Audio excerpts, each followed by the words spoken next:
je suis en vacances. Okay. Je suis en vacances jusqu'à fin décembre parce qu'effectivement, il y a 15% d'écart de salaire entre les hommes et les femmes.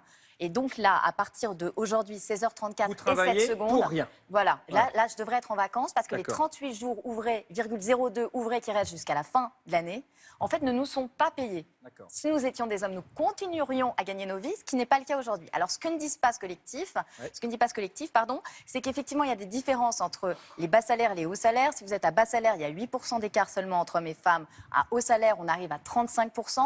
Quand vous sortez d'une grande école, type Sciences Po, vous êtes un homme, vous êtes une femme, l'homme gagne 28% de plus que la femme juste en sortant de l'école, hein, même pas, donc à compétence égale, à diplôme égal, juste parce que c'est un homme, il gagne exactement. 28% de plus. Alors les inégalités entre les hommes et les femmes, on en parle assez souvent, on va y voir plus clair.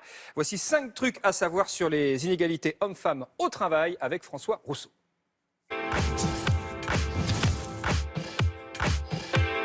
Sur les fiches de paye, sur les organigrammes des entreprises, les femmes arrivent toujours derrière les hommes. Voici 5 trucs à savoir sur l'inégalité homme-femme au travail. Premier truc, ça commence dès la sortie de l'école.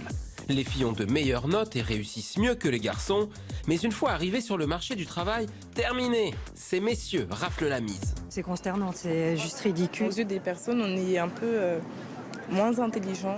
Deuxième truc à savoir, leurs salaires sont moins élevés. Chaque mois, les femmes gagnent en moyenne 450 € de moins que les hommes. Plus les salaires sont hauts, plus l'inégalité est forte, jusqu'à 35% de différence. Les femmes accèdent moins facilement aux postes de direction, subissent davantage les CDD ou les temps partiels. Forcément, ça joue sur leur niveau de retraite. Troisième truc à savoir, ça fait 50 ans que la France fait des lois.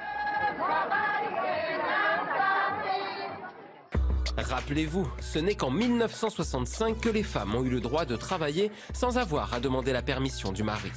Depuis, il y a eu 7 lois pour l'égalité homme-femme, très peu appliquées. Les sanctions sont rarissimes, seulement 97 entreprises ont dû payer des pénalités depuis 4 ans. Quatrième truc à savoir, la meilleure élève, c'est l'Islande. La petite île de 320 000 habitants fait la leçon au monde entier. L'égalité salariale homme-femme n'est pas encore parfaite, mais c'est un modèle de parité. Les hommes ont l'obligation de prendre 3 mois de congé paternité. Dernier truc à savoir, patience. Plus que 170 ans à attendre. Les femmes gagneront autant que les hommes en 2186. C'est la conclusion d'un rapport du Forum économique mondial. Le fameux plafond de verre a encore de beaux jours devant lui.